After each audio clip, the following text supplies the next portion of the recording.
kakapasok lang ng advisory mula sa SSS at dahil ngayon pinagdiwang po ng buong Pilipinas ang araw ng mga manggagawa May 1, 2024 o Labor Day mga ka-vlogs. Kaya ang SSS may paalala sa lahat ng mga members pati sa mga employers. Kung ano ito, yan ang ating aalamin sa buong video na ito.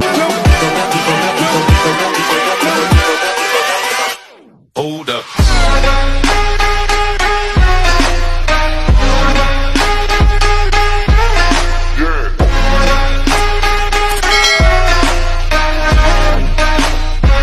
Hello mga ka-vlogs, saan ka mang dako sa mundo? Welcome dito sa aking YouTube channel. And kung bago ka pa lang dito at nais mo mga informative content na narito sa aking YouTube channel, ay maaari nyo pong i-click ang ating subscribe button pagkatapos mong panoorin ang video na to, and maaari ka maging miyembro dito sa aking channel sa pamamagitan ng pag-click ng join button na nasa baba. Mamili ka ng mga perks na nais mo mga ka-vlogs. Hello po, kumusta po sa lahat? Magandang araw and holiday ngayon, May 1, 2024 sa buong Pilipinas dahil po pinagdiwang natin itong Labor Day o araw ng mga manggagawa. Kaya sa lahat ng mga manggagawa, kasama na po ako. Ayan, saludo po tayo sa ating mga sarili mga ka-vlogs, no? At tayo po ay isang malaki at matibay na pundasyon sa ekonomiya at pag-angat ng bansang Pilipinas. Well, sa kabila nito, no, dito sa Labor Day o araw ng manggagawa na pinagdiwang natin ngayon, ang Social Security System sa pangunguna po ng SSS President and CEO Rolando Ledesma Makasait ay may paalala para sa lahat ng mga manggagawa o empleyado, pati na sa mga employers, lalong-lalo pa yung mga employers na pasaway mga ka-vlogs. So bago natin yan i-discuss, no, babasahin muna natin mula sa website ni SSS at mamaya po after natin nang basahin ay i-discuss po natin sa Tagalog, no, para mas maiintindihan nyo po kung ano po itong paalala ni SSS na dapat talagang bantayan ng mga miyembro, no, at ano yung ano po yung nag-aantay sa mga employers na lalabag dito. Kaya tapusin niyo po ang buong video na to. Sinasabi dito sa website ni SSS, SSS issues violation notices to over 1,200 delinquent employers nationwide. Social Security System or SSS President and Chief Executive Officer Rolando Ledesma Makasait today urged Filipino workers to be vigilant and regularly check if their contribution records are updated as the SSS pursued delinquent employers nationwide. Makasait led the simultaneous run after contribution evaders or race operation, which called on more than 1,200 employers nationwide to settle their contribution delinquencies amounting to over 335 million and affecting the Social Security coverage of nearly 19,000 employees. Quoted, our members can now easily check if their SSS contribution record is updated using the My.SSS portal, which they can access through their smartphones. If they find out that their employers are not remitting their contributions, we advise them to report it immediately to our SSS branch office to investigate, Makasait said. In a race operation held in Quezon City, Makasait emphasized that employers should religiously remit their workers' contributions so they will not deprive their employees of SSS benefits. Makasait said that if their contribution records are not updated, they will not be entitled to claim SSS benefits or apply for loan programs. Quoted, for example, an SSS member was hospitalized for 10 years due to an illness. Suppose their employer is not remitting the SSS contributions. In that case, they will be unqualified to receive sickness benefits from SSS because one of the requirements of the said benefit is to have recency in contributions, he said. He emphasized the importance of an up-to-date contribution record as the monthly contributions of SSS members serve as the basis for qualifying for SSS benefits. Meanwhile, Makasahit issued a stern warning to delinquent employers, making it clear that SSS will not hesitate to file charges against them, adding, non-remittance of SSS premiums is a criminal offense that violates Republic Act number 11199. Under the law, SSS Executive Vice President for Branch Operations Sector Voltaire P. Agas explained that employers who fail to register their employees or have not deducted and remitted their contributions to SSS will be penalized with a fine of 5,000 to 20,000 and face imprisonment ranging from 6 years and 1 day to 12 years. Employers who receive the violation notices are given 15 days to coordinate with their respective servicing SSS branch office and settle their contribution delinquencies. And if they fail to act on it, SSS will take legal action against them, Agas said. Meanwhile, Makasahit said the nationwide crackdown against delinquent employers on Tuesday aimed to show SSS solidarity with Filipino workers and recognize their significant contribution to commemorating Labor Day.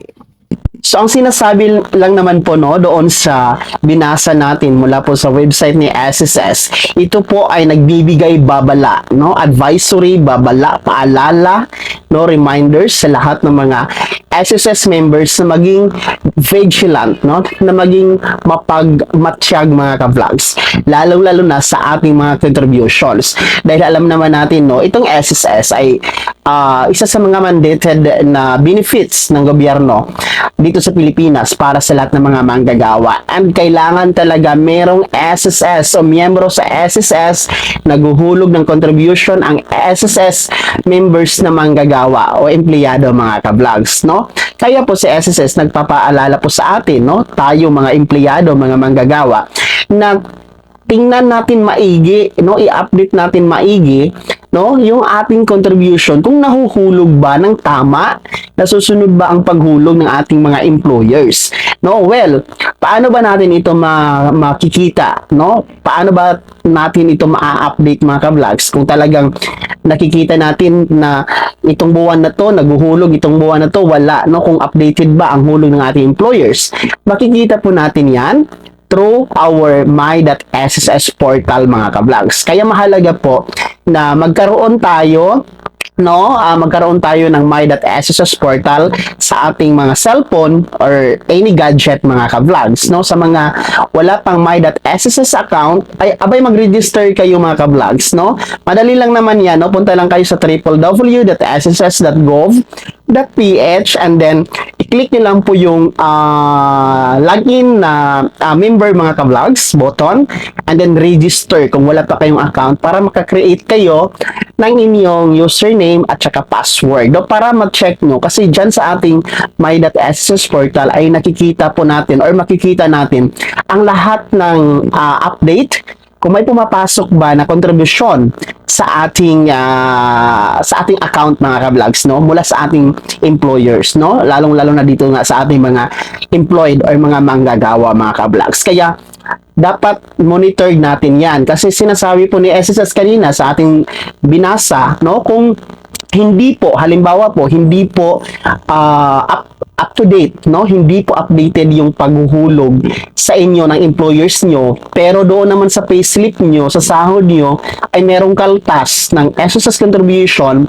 pero pagdating doon sa my.sss account is walang hulog mga ka-vlogs, ay maaari po ninyo yang i-report sa pinakamalapit na SSS branch para maimbestigahan mga ka-vlogs. Dahil po, no, ito, nagbabala po ang SSS sa lahat ng mga pasaway ng mga employers dahil no, maraming employers na ganoon na walang remittance sa kanilang mga empleyado hindi registered yung kanilang mga empleyado sa SSS, bawal po yun, no? Well, in fact, sa binasa natin kanina, napakarami, no? Umabot ng 1,200 employers nationwide ang na-issuehan nga, no, ng show cause order, no? Mga tinatawag na delinquent employers, mga ka-vlogs. So, napakarami. So, ang mga employers na yan ay maaring maharap, no, sa penalty na mula 5,000 hanggang 20,000, no, at pagka bilanggo mula 5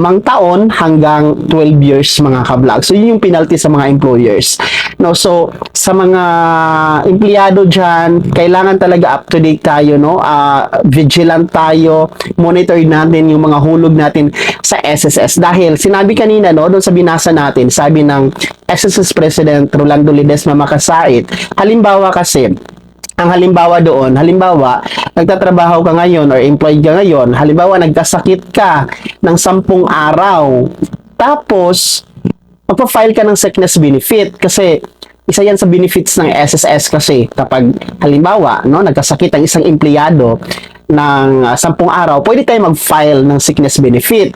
Well, baka magkasakit kayo tapos nag-file kayo ng sickness benefit tapos hindi naman pala updated yung hulog nyo, contribution nyo kay SSS, ay hindi po kayo makaka-avail ng sickness benefit.